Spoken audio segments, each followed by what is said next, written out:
Kumusta MPeeps? Samahan mo nga pala ako ngayong araw para mamasyal. Ilang araw na nga lang pala at uwi na tayo ng Pinas kaya sulitin na natin. Ang ganda ng sound nila dito, lakas makakay-drama. Pero tingnan nyo naman, walang katao-tao. Tara na at mag-ikot-ikot dito sa Seoul. Let's go! MPeeps, naglalakad-lakad lang ako dito. Tapos sa Seoul na pala. Biglang tara! Yan na yung pips, nandito na tayo sa kabila. Nakatapos ko lang din magkape. Tingnan natin anong meron sa loob. Ano yung nakuha tayo maganda. Usually yung pips, pag mga pumupunta kayo sa mga ganitong lugar, wala talaga nagbabantay dito. Mukhang maraming maganda. Meron pang ganito. Tingnan natin kung ano makuha natin. Sana may Pokemon. Sayang yung pips, walang Pokemon. Pero gusto ko itong makuha. Maganda rin to sa bag eh. Yun na lang muna siguro. Alam nyo yung pips, nakakasar talaga. Alam nyo nag-video ako kanina, diba? Tuwang-tuwa ako kasi sabi ko pag nagbi-video ako, hindi ko nakukuha. Kasi kanina nag-video ako, nakuha ko. Ito siya oh. Tapos hindi pa na napindot. Ayaw talaga sa akin eh. So ayun, nakakuha tayo ng isa. Thank you. And pips, alam nyo ba yung isa sa pinaka dream car ko? Nakita ko dito sa South Korea. Hindi ko alam kung gym nito. Basta yan.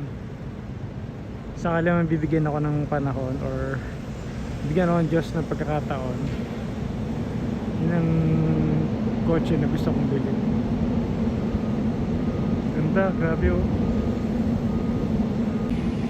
Kaya na habang naglalakad-lakad ako, may mga Pinoy akong narinig, mga turista or mga nagbabakasyon siguro dito sa South Korea. Sobra akong natutuwa na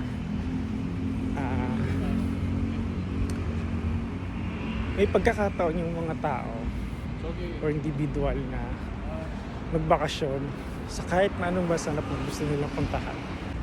Alam mo yun, parang meron kang freedom financially.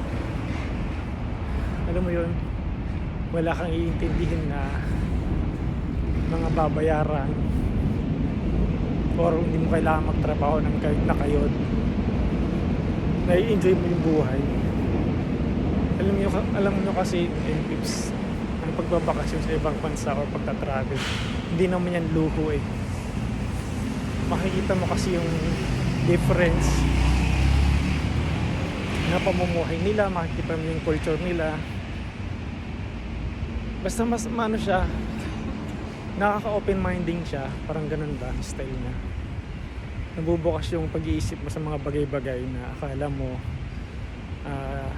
ito lang pala yun, akala mo normal lang pala, pero makikita mo talaga na na kung gaano nakalugmok ang Pinas.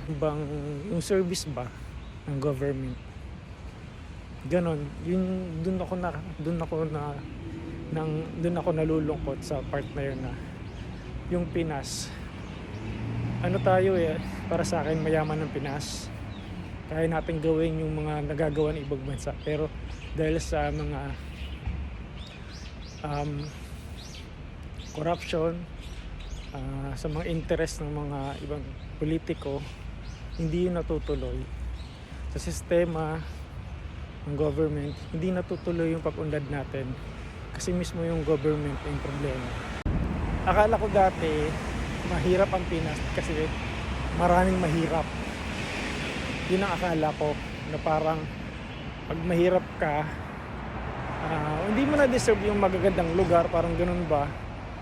Pero nung nag-Korea na ako, doon ko naranasan na kahit na mahirap ka, deserve pa rin natin o deserve pa rin ng bawat tao may ma-experience yung magagandang lugar, maayos na lugar. Kasi malaking tulong yun, hindi lang sa turista natin kundi sa tawag dyan, sa sarili din natin. Maganda rin siya kapag nasa isang maganda kang lugar, yung isip mo iba eh. Mas malawak, mas iba, kumbaga mas nakafocus ka sa future na mas maganda, kasi ang nakikita mo maganda.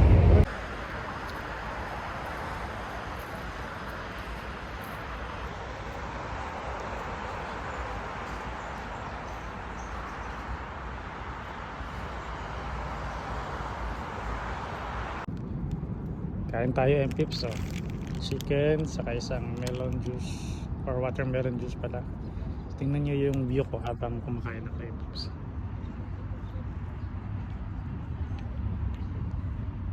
Yan, nasa Han River tayo ngayon. Chill lang yung mga tao. Yan, nasa 7-Eleven ako ngayon. Order lang ako ng chicken. Malaki kasi yung chicken nila dito, tingnan nyo. Wala nang rice.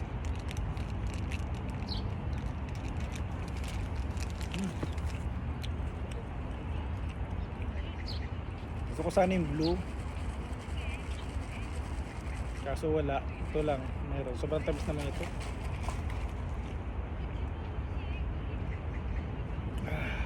Akala kong mauuwa ako. Sobrang tamis.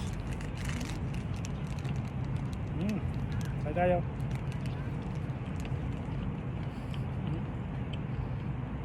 Ganda ng view ko.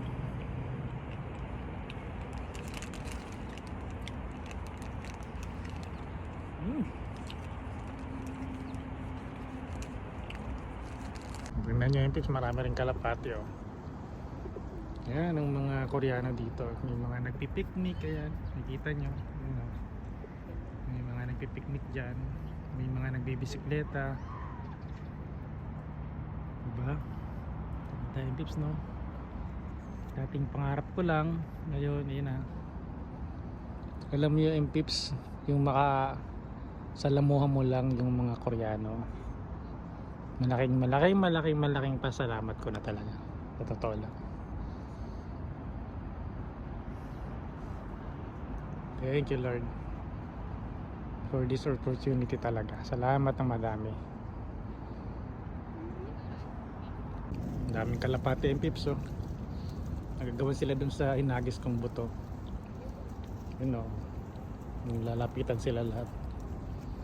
Ang dami, oh. Yun na, nagagawan sila dun sa maliit ng buto. Pips, kanina kalapati yung mga nandito. Ayun naman, mga Maya.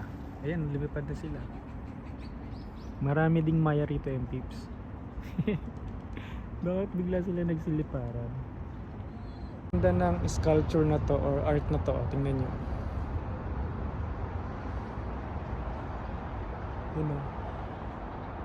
Hindi nyo siya masyadong ma-appreciate kasi hindi siya masyadong naarawan, pero kumikitab siya.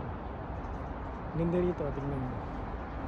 Ganda ng mga dahon simula doon, orange na yung iba naman pula na, dark orange, yellow. Ang ganda rin ito, oh. Butterfly, ayun, oh. Wow, ang ganda.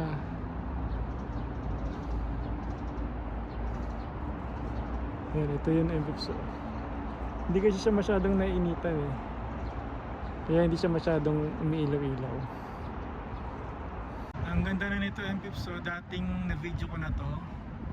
Pero dati nung na-video ko to, kulay green pa siya. Tingnan nyo, ang ganda, oh. Hanggang doon sa dulo. Yan, dahil autumn na, nag-iba na rin siya ng kulay. Tapos dito, ganun din.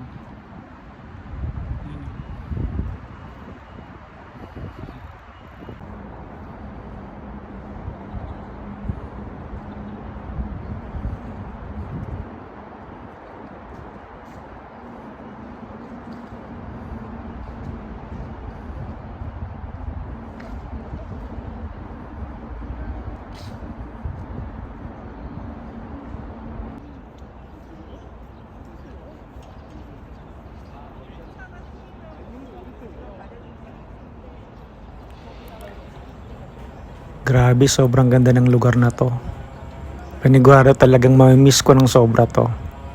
Hopefully makabalik tayo kahit bakasyon lang. So ayun lang, MPeeps. Salamat sa panonood.